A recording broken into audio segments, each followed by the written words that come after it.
The World Team Championship 2019 has begun in Astana, Kazakhstan. It's a fantastic team event with the top seed being China, that has a rating average of 2759. Ding Liren, Yu Yangyi. It's a very strong team, the Chinese team. However, they will be facing up, they will have a stiff resistance from Russia, who has a rating average of 2758. Karyakin is playing there, Nepomniachtchi. So it's a pretty well balanced matchup between China and Russia, you can say, for gold. And I'm not counting India in the race because India has a rating average of 2658, which is 100 points lower than this team. Yet, being an Indian, it's natural to hope that India does well and wins a medal. However, I also think that the team is very, very ambitious. We have Adhiban on board 1, and you all know what he's capable of. I'm going to show you his game in a bit. On board 2, we have Shashi Kiran, who is very solid, who played fantastically at Aeroflot Masters just a few days ago. And on board 3 you have Ganguly, and I personally think Ganguly in his best form can beat just about anyone in the world. And on board 4 we have Sethuraman, who is so experienced in team championships. I think he's been playing Olympiads right from 2014, even earlier. So he is very, very experienced. And we have Arvind Chidambaram as the reserve player, who is the current national champion. So the team has a lot of energy and can really cause upsets, and this was shown in the first round when we took on Sweden. Now of course we were the favorites against Sweden, but on board 1 we had Adhiban, who was outrated. On every other board we had a higher rating than our opponents, but Adhiban was facing Nils Grandelius, who had a rating of 2694, while Adhiban's rating is 2683. So the beast, as we like to call him, had the white pieces, and he opened the game with e4, and we had the Joko Piano, a very, very quiet line, and I think Adhiban uses it to prepare it very well and then try to spring some kind of a surprise on his opponent. So until here, bishop e6, black has developed all his pieces, and white has got this typical regrouping with knight d2, knight f1, getting his knight to g3. And here is the first move, which is a little odd, which is to play the bishop to b5. White wants to keep the bishop, so at some point he will bring it back to c2. Okay, knight e7, d4 was played, edcd, bishop b6. And after knight g3, black staked his claim in the center. e5, knight e4, knight takes, d takes, rook takes, and this has also been played. And the next move, c5, is the first new move of the game by Nils. Queen d5 was played by Dragnev against Rodstin in 2018. But let's focus on the move c5. It's very logical. You can't take the pawn because it's pinned. The queen on d1 is hanging. So Adhiban played bishop d3. I liked his idea. So what Adhiban is saying is, let black take this pawn. I'm okay with it. But I'm going to get my rook, say, to h4 or f4, and then combined with the two bishops, knight, and possibly the queen, I'll try to launch an attack on the king. This is what he's thinking about. So Nils did the smart thing. He played bishop f5 and exchanged one pair of bishops. And after cd4, he had his pawn back. Now you can't really take this pawn because of knight g6 followed by knight into e5. You play whatever you want. I'm going to take on e5. And this is just better for black. So Adhiban played rook g4. Now he has the queen here, he's brought the rook into the zone, and he wants to sacrifice his bishop. Okay, queen d7, attacking the rook, and Adhiban defends it with h3. Queen e6, bishop to d2. Once again, taking on d4 makes no real sense, because here I think black is just doing very well. knight c6, e5 will fall. So bd2 was played and rook a d1. And I like Adhiban's next move, rook to e1, bringing all the pieces into the play. And this is one thing which you definitely should learn and master, is that before launching an attack, many times you should bring your final piece into the game. Okay, now knight c6 would have been a normal choice, but Nils played knight f5, which also looks fine. He wants to keep his knight near his king. And this is my first question to you. Now you have to play like the beast, okay, not like a normal player. And Vidit Gujarati, who is in Prague now, he's going to start playing from today at the Prague International Chess Festival with Hari Krishna.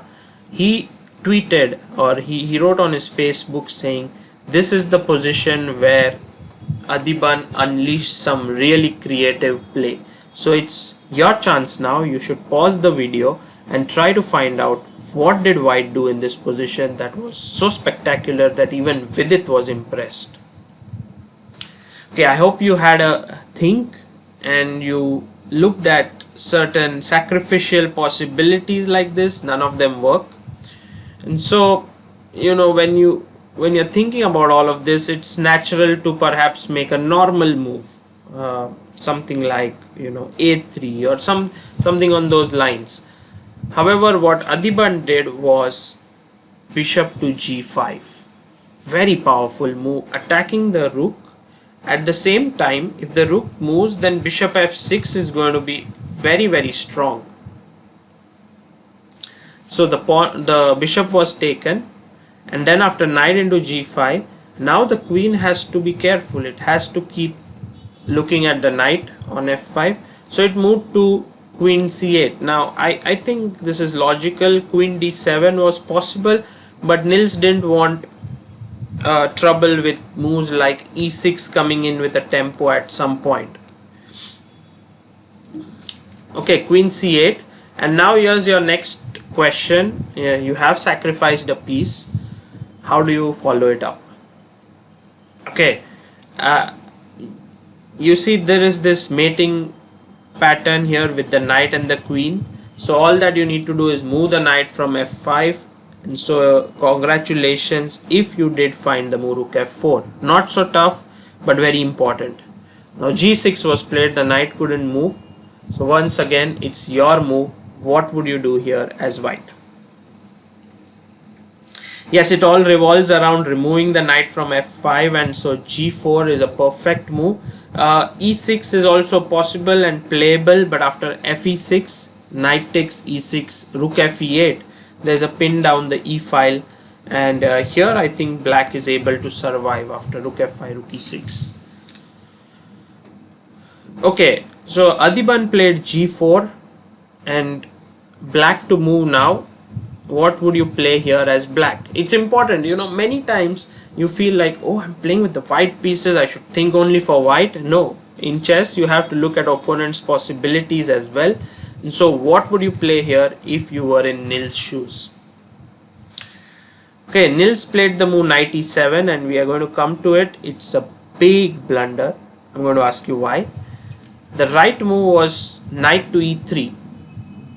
In a way, you wouldn't understand the importance of this move if you didn't understand why knight e7 is bad. So, you know, you should have figured it out why that move was bad. But knight e3, and now e6 is definitely interesting. When you have to go queen c2, you need to exchange the queens, and after ef7, king h8, rook takes e3, queen c1, rook e1 is important, because if you play king g2, then later on this king is going to come under check from here. So queen c6 and black is winning. Now rook e1, you take, king g2, queen c1, still attacking the rook on f4, and you can't take the pawn because of queen c6 check. So queen g3, queen c6, and somehow here rook e4 is the better move than king h2, because if you play king h2, then king g7 comes in. while if you play rook e4 and now king g7 is not possible because of knight e6 check. So these are the subtle points. Rook e4, rook d6, queen h4, and now king h2, and this looks better for white. So even after knight e3, e6, white seems to be doing very well. But f into e3 is also possible, and after d into e3, just queen b3. And here it's a very complex position. Both kings look a little weak. White king is more open, while black king has more white pieces around him. So I would not be sure what the assessment is. So seeing perhaps all of these lines, Nils thought, well, why not just put my knight here? Later on I can play knight to d5, king g7 can come in. So a lot of things are possible. What did he miss? White to play now and finish off the game. I hope you can do it. So pause the video here. Okay, the right move, and of course the beast-like move, queen to g3. Fantastic chess by Adhiban. With the queen and the knight, he wants to put his queen on h4 and simply checkmate his opponent. There's no way that this can be stopped. Rook h8 was forced, king g7, rook h8, and now rook into f7. And the final blow now. Usually when you have launched such a beautiful attack, it's highly possible that you may make some mistake and not take the game to its logical conclusion. So please take it here. White to play and win in one move. Right, I hope you found the move rook to h7, and if black takes it, it's a mate. If he doesn't take it, it's still a mate. And white won the game. So fantastic chess by Adhiban. What was truly wonderful was over here the move bishop g5, creating such beautiful ideas, putting a piece on an undefended square, or you can say a square which is attacked by an opponent's piece, and then to continue very normally with rook f4 and g4, and finally bringing the queen from g3.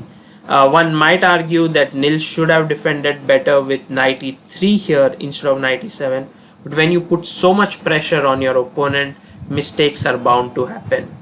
That's Adhiban for you, and I hope that after seeing this game, you will be following the World Team Championship more carefully. India is facing Iran today, and Adhiban versus Maqsoodlu on board number 1 will be battle of two highly confident individuals. I cannot wait to watch that. Stay tuned for all the reports and live games on chessbase.in. You can go to the website and follow everything here. I've also put them in the description below.